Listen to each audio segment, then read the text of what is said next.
जय श्री कृष्ण। धार्मिक व्रत कथा में आपका दिल से स्वागत है। आज हम सुन रहे हैं नवरात्रि का दूसरा दिन, माँ ब्रह्मचारिणी देवी की कहानी कथा। देवी दुर्गा के 9 अवतारों में से दूसरे अवतार को माता ब्रह्मचारिणी के नाम से जाना जाता है। देवी के इस अवतार की पूजा नवरात्रि के दूसरे दिन की जाती है। माँ का नाम ब्रह्मचारिणी 2 शब्द ब्रह्मा और चारिणी से मिलकर बना है, जहाँ ब्रह्मा का अर्थ तपस्या और वहीं चारिणी का अर्थ आचरण करने वाली। यथार्थ ब्रह्मचारिणी का अर्थ है तप का आचरण करने वाली। महादेव को अपने पति के रूप में पाने के लिए कई कठोर तपस्या के कारण ही देवी के ब्रह्मचारिणी स्वरूप का आविर्भाव हुआ था। आइए हम इस कथा को सुनते हैं। देवी ब्रह्मचारिणी का स्वरूप अत्यंत शांत एवं मनोरम है। उनके दाएं हाथ में जबकि अक्षयमाला, बाएं हाथ में कमंडल विराजमान है। इस स्वरूप में माता बिना किसी वाहन के नजर आती है। नवरात्रि के पावन त्यौहार के दूसरे दिन माता ब्रह्मचारिणी की विधि पूर्वक पूजा की जाती है।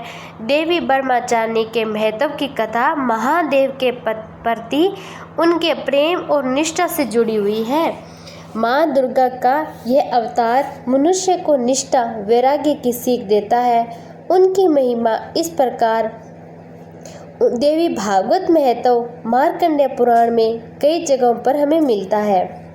प्रजापति दक्ष ने कनकल में एक विराट यज्ञ आयोजन किया था।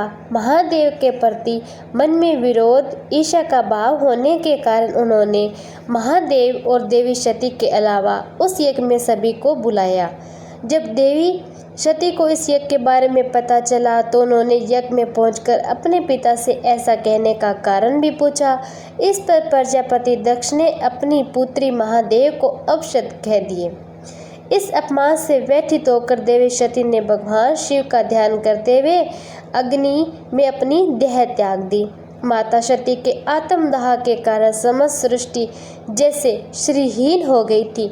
महादेव भी उदासीन हो गए थे। देवताओं ने महादेव की ऐसी हालत और दानवों के उपद्रव अस्त को देखकर आदिशक्ति का ध्यान किया। तब देवी आदिशक्ति ने सभी देवगणों को विश्वास दिलाया कि वह भूजल पर्वतराज हिमालय के घर कन्या के रूप में अवतार लेगी।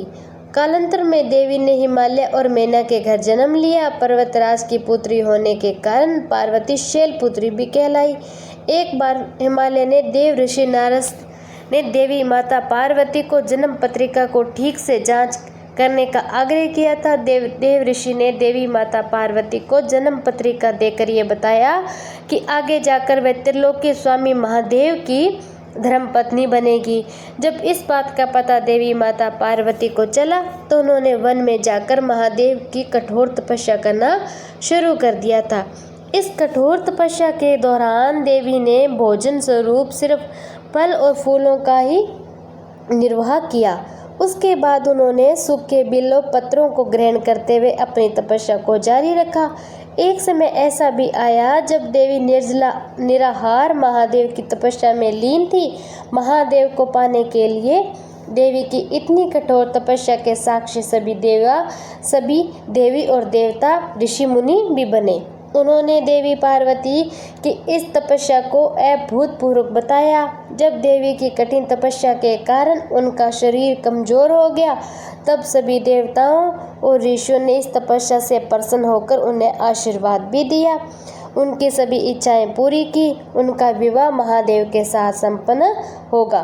देवी का यह स्वरूप भक्तों को अत्यधिक फल प्रदान करने वाला है। उनके इस स्वरूप को समस्त विद्याओं की जननी माना गया है। इस स्वरूप में देवी सफ़ेद वस्त्रों में नजर आती है।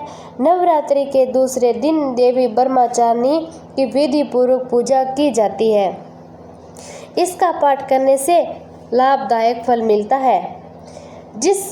जिन ओमकार स्वरूप सर्वोत्तम देवी ब्रह्मचारिणी को हम सभी जानते हैं। देवी ब्रह्मचारिणी की आराधना करने वाले भक्त शीघ्र ही समस्त भोगों के सुख को भोगकर अपनी आत्मा का कल्याण करते हुए ब्रह्म तत्व की प्राप्ति करते हैं। ऐसी भावना मानी जाती है कि देवी दुर्गा के ब्रह्मचारिणी अवतार की कहानी हमें बहुत कुछ सीख भी देती है। तब त्याग, सदाचार, परिश्रम से मनुष्य के जीवन में कितना महत्व होता है। मनुष्य अगर कठोर परिश्रम करते हुए अपना जीवन यापन करे तो उसे अपनी मनोकामना और मनवांछित फल की प्राप्ति अवश्य मिलती है। जिस प्रकार अत्यंत मुश्किल परिस्थिति में देवी ब्रह्मचारिणी ने अपनी तपस्या का पथ नहीं छोड़ा था, उसी प्रकार मनुष्य को भी परिश्रम का पथ नहीं छोड़ना चाहिए। मां ब्रह्मचारिणी की जय हो।